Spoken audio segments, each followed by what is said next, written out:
Salut à tous, on se retrouve aujourd'hui pour une nouvelle vidéo de test. Un smartphone que j'ai pris sur la boutique Gearbest.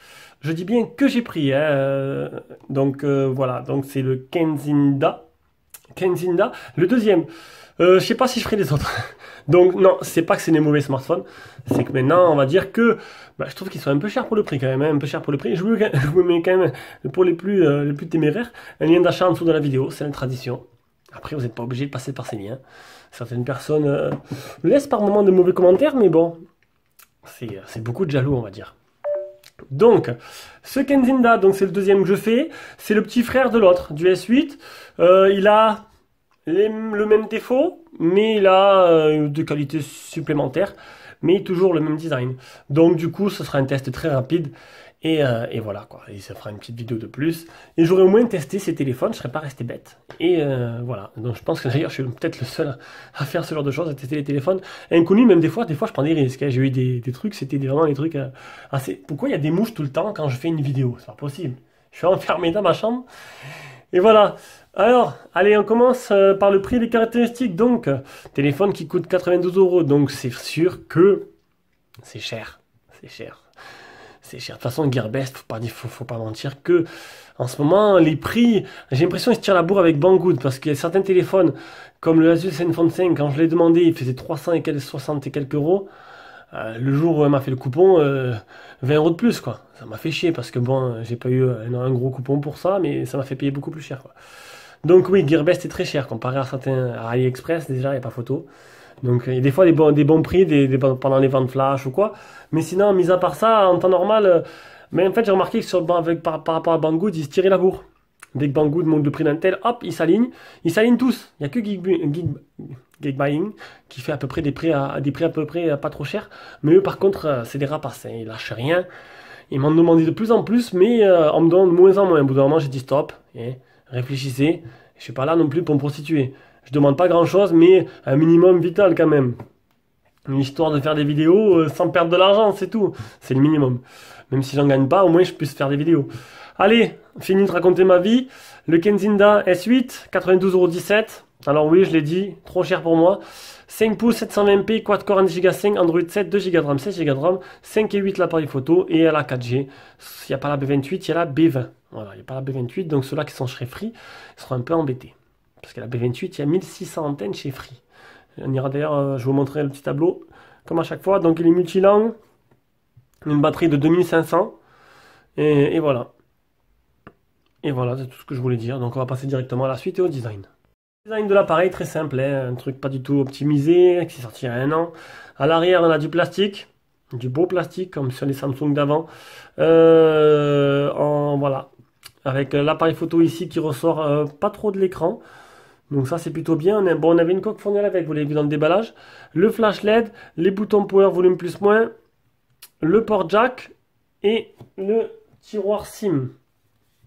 Tiroir SIM où se trouve... Ah, qui c'est qui a fait que ça Redmi Note 5 Technoid, envoyé par Geekmall. Si j'avais su, j'aurais dit à Geekmall, envoyez-moi aussi, parce que je suis en partenariat avec eux. Là j'attends que Gearbest me l'envoie. Pour la globale, ça fait 1 mois et demi quoi. Alors que Geekmall, j'aurais fait déjà depuis le mois dernier. C'est pas grave. Là, on a un nano SIM, 2 nano SIM, une nano SIM, une carte SD. D'ailleurs, j'en ai pas pu laisser faire parce que derrière, je vais essayer d'enchaîner sur un déballage où je ferai plutôt samedi le déballage.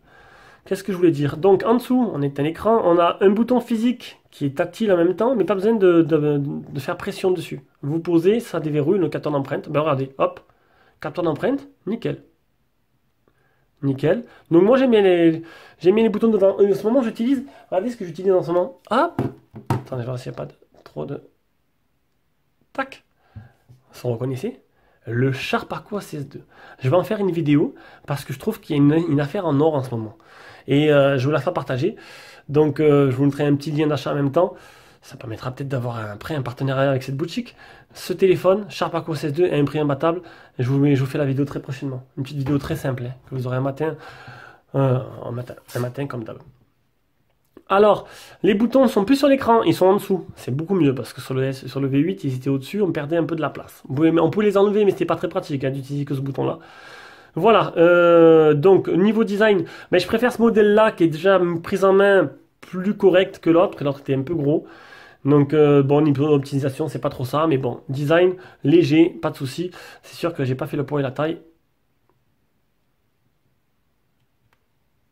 Hop, on va aller voir. Est-ce qu'il y a le poids et la taille de la bête? Les dimensions de la bête. Et ils y sont pas. Ben vous les aurez pas, tout simplement. Bon, il est pas grand. Ah si, viens, là, ici. Non, c'est même pas ça. Bon, c'est pas grave. Et bon, j'ai pas envie d'aller voir sur des spécifications. Vous allez voir vous si vous voulez. C'est pas non plus un téléphone qui se vendra par millions. Allez, on continue. Et j'ai oublié de vous dire, il y a le nez de notification. Ça, c'est plutôt bien. Tac. Ici. LED de notif. Donc ça, c'est bien. On va passer à l'écran. Donc l'écran, un écran 720p en 5 pouces. Un écran par contre comme l'autre, très très réactif. Là-dessus, il n'y a pas de problème. Franchement, bluffé par la qualité de l'écran. Et ça, c'est plutôt bien. Donc après, on va être très rapide. Parce qu'il n'y a pas trop de changements par rapport au modèle S8. C'est les mêmes en plus petit. Donc comme j'avais dit, pour l'écran, il n'y a pas de problème. Ah, si, regardez. Je sais pas si on va le voir. Il y a l'air d'avoir des petites fuites de lumière. Non, c'est pas flagrant en fait. Non, en fait, non. Il n'y a pas. Ah si. On voit un peu les bandes à LED. Bon, c'est pas très grave non plus. J'avais même pas remarqué, pour vous dire. Sur le noir, on voit pas du tout. Donc, le multitouche, donc c'est bien une 5 touches, on le verra après. Je vais faire les photos réelles. Pour le fun. Je vais pas faire non plus une vidéo qui est plus court que le déballage quand même. Donc l'écran est vraiment bien, il n'y a pas de souci là-dessus. Après, les gens étaient curieux. J'ai eu pas mal, j'ai dépassé presque les 1500 vues sur le déballage du S8. Il y a beaucoup plus de vues sur les déballages que sur les tests. Parce que les déballages, généralement, les gens sont intrigués. Puis ils voient le déballage, ils ne regardent pas le test parce qu'ils se disent, bon, il ne m'intéresse pas. Mais vu qu'ils ne connaissent pas, ils regardent le déballage. Donc, d'où l'intérêt d'avoir un déballage et un test. Donc, je l'ai dit, qu'est-ce que dit protection d'écran? Il y a un film sur l'écran d'origine. Celui-là, il est plutôt de bonne qualité. J'avais enlevé l'autre, lui, je vais le laisser. Donc, il a l'air d'être. Mais l'autre, il était clear, il n'était pas matin, mais. Je sais pas, je l'avais enlevé, je pensais que ça me gâchait un peu la vision. On va faire le Miravision, voir s'il y est. Donc là, hein, il n'y a pas Miravision. Ah ben non, Miravision est réservé pour un processeur Mediatek. Et là, c'est pas du Mediatek, c'est une autre marque, Speedcrum, un truc comme ça. Je sais plus c'est quoi comme marque. C'est pas très répandu, c'est les processeurs. Il n'y a pas beaucoup de téléphones quand c'est ce processeur-là. Et vous allez voir que dans tout, il est assez faible d'ailleurs. Largement moins, enfin un peu largement en dessous de ce que peut faire en médiathèque en premier prix. Ce qui donne pas envie de plus, non plus, à ce prix-là, c'est encore pire. Voilà, donc l'écran, il n'y a rien à dire, on va directement passer au logiciel. Partie logiciel, donc la même surcouche, on prend les mêmes, on recommence. Le seul truc, c'est sur Android 7. Voilà, on a amélioré. Et il y a plus de menus, c'est un peu plus convivial. Donc la surcouche est plutôt pas mal, elle est plutôt complète. Alors on est bien sur du... donc là, il y a deux mises à jour, il n'y a plus de mise à jour, faut pas essayer. Kingzinda S8, on est sur du Android 7. Langue et saisie, compte sécurité. Donc capteur d'empreinte, on a essayé, localisation, utilisateur, mémoire, batterie, stockage. Dans batterie, il n'y a rien d'extraordinaire. Stockage, application, Startup Manager. Startup Manager. Profil audio, ça on s'en fout. Prompt et notification. Affichage, donc il y a bien une adaptation à la luminosité, donc le capteur est bien là. Associate Start, ça veut dire qu'en fait, c'est les applications que, quand vous lancez par exemple une application qui est connectée avec votre Facebook, il vous dit voilà, cette application-là est lancée avec Facebook, ouais, si vous voulez. Après, d'origine, qu'est-ce qu'on a? Est-ce qu'on a des trucs un peu spéciaux? J'avais vu, il n'y a pas la suite de surcouche, la suite d'applications comme sur l'autre, où on pouvait tout régler, les applications au démarrage, faire un nettoyage et tout. Ils l'ont enlevé sur ce modèle. Donc non, il n'y a rien d'extraordinaire. Bon, il tourne bien dans l'ensemble. 2 Go de RAM, 16 Go de ROM, c'est bien optimisé. Donc là-dessus, il n'y a pas de souci. On va faire les capteurs du téléphone.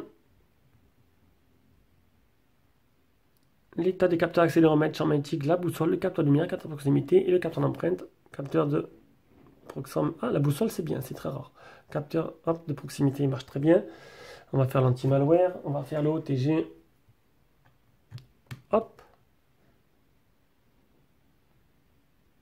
Il fait OTG, c'est plutôt pas mal. Et maintenant, on va passer aux captures d'écran et on va aller voir un peu les benchmarks. Capture d'écran, hop, PUBG, bam, pas compatible. Ça sent, vu le processeur, à mon avis, il n'aurait pas tourné. Donc, pas compatible PUBG. Par contre, il faudra le mettre en APK. Voilà. J'ai réussi à l'installer en APK. Et par contre, je sais pas, il est fermé. Donc, j'ai dû prendre un mauvais APK. Donc, bon, en APK, vous pouvez y jouer, il n'y a pas de problème. Hein. Vous mettez Aptoide, APK pur, APK Mirror, n'importe quoi, et vous l'installez. Après, le Play Store qui est non certifié. 17 600, je vous l'avais dit, prévenu, il n'est pas énorme ce score. Le test de stress, où la température reste à 20 degrés. Alors, il n'a pas chauffé un pet, comme l'autre. Donc, je pense qu'il y a un petit souci là-dessus. Mais il n'a pas chauffé, hein, donc pas de problème. 5 touches, 2122, c'est le PC Mark. Les Geekbench, le premier, le deuxième, ça n'a aucun... Je le dis, mais bon, pour moi, je vois aucun intérêt. Le malware. Aucun malware. Le GPS, très bien, comme l'autre. 22 satellites trouvés. Non, 14 trouvés sur 22, 7 mètres de marche. C'est pas énorme, mais ça peut être problème pour l'utiliser. MyCanal, qui marche. Vitesse d'écriture et de lecture de la RAM et de la mémoire interne. Le Google Widevine Modular DRM qui est supporté. Le Geekbench batterie que j'ai pu faire 1143. Et voilà. Et le reste, je le garde parce qu'il y a une petite surprise pour la batterie. Donc, partie logicielle, c'est terminé. On passe au jeu. Commencez par Rayman. Et un petit souci déjà, regardez.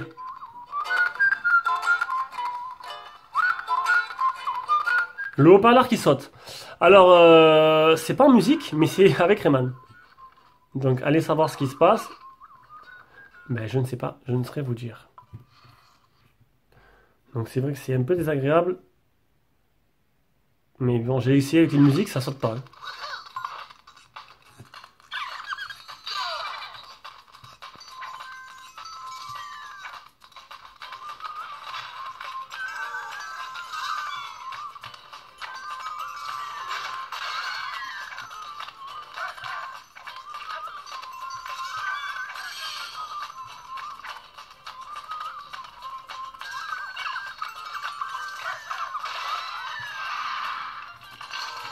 Bon, c'est plutôt correct. Ça saccade pas trop, je trouve. Donc là, du coup, on va tester. On va tester. J'ai mis, comment, hop là. J'ai mis Rule of Survival. Et on va voir si on y arrive à y jouer. Ça va être un challenge. On va voir parce que, bon, le téléphone n'est pas très puissant. On va essayer de suite. Donc, Rule of Survival. Alors, votre appareil n'est pas assez puissant. Il ne pourra pas afficher l'herbe. Donc il y aura des petites touffes, mais il n'y aura pas l'herbe où on peut se cacher dedans. Donc ce qui est bien, c'est que du coup les ennemis, ils pourront pas se cacher dans l'herbe parce qu'on les verra. Donc ça saccade un peu. Ma foi. Donc là, il est dans le premier mode. Hein. Je vais pas aller plus loin, on va s'arrêter là. Je vais regarder. Il y a quelques saccades, mais c'est peut-être ça dépend aussi du Wi-Fi. On va baisser le son, qui c'est qui me parle. Donc là, non, ça a l'air d'être tout à fait jouable. C'est juste que niveau graphique, ce sera en dessous de ce qui est prévu quand même. Hein. Enfin, en dessous de ce qui est prévu. Ce sera en mode simple, ils ont dit. Le minimal. Allez, on va se faire un petit parachutage. Alors niveau son, cette fois-ci, ça marche.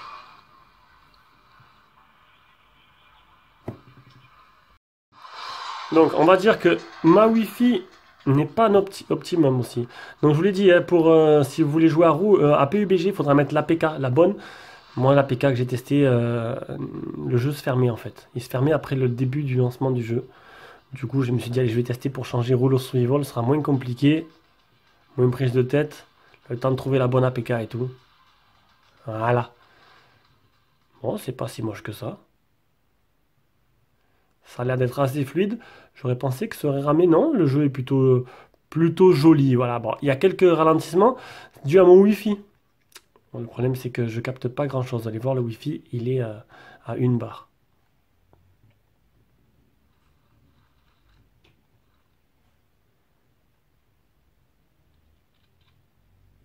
Donc voilà. Donc juste, on verra pas l'herbe, mais sinon graphiquement, ça a l'air plutôt pas mal.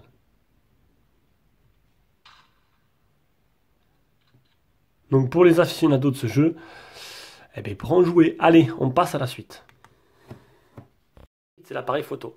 Donc l'appareil photo, le logiciel photo, alors mode donc photo vidéo, le mode sourire, mode portrait, changer l'objectif, mode HDR, pour mettre une minuterie, flash automatique, les paramètres, que je vous laisse lire, le son de la caméra, enregistrer le lieu, taille de l'image, limite 16 neuvième.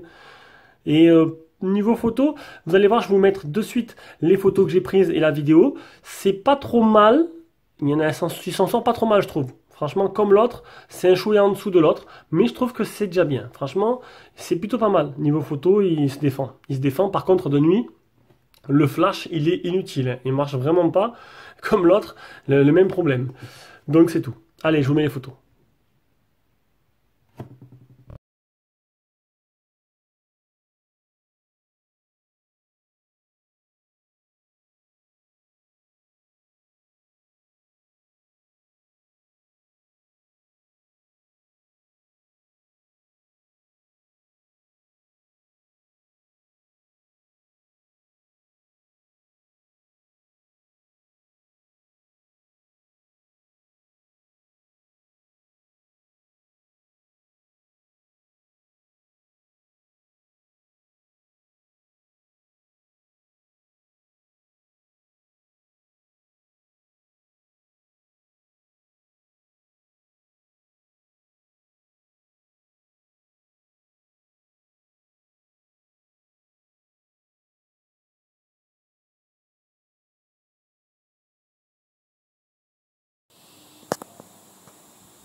Le mec il me regarde de loin, il va me dire qu'est-ce qu'il fout ce type.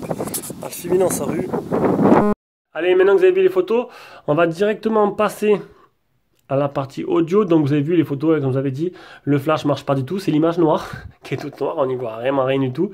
Et le reste, je trouve que c'est plutôt correct. Dans l'ensemble, on a vu pire, on a vraiment vu mieux pour ce prix. Allez, on va écouter le son.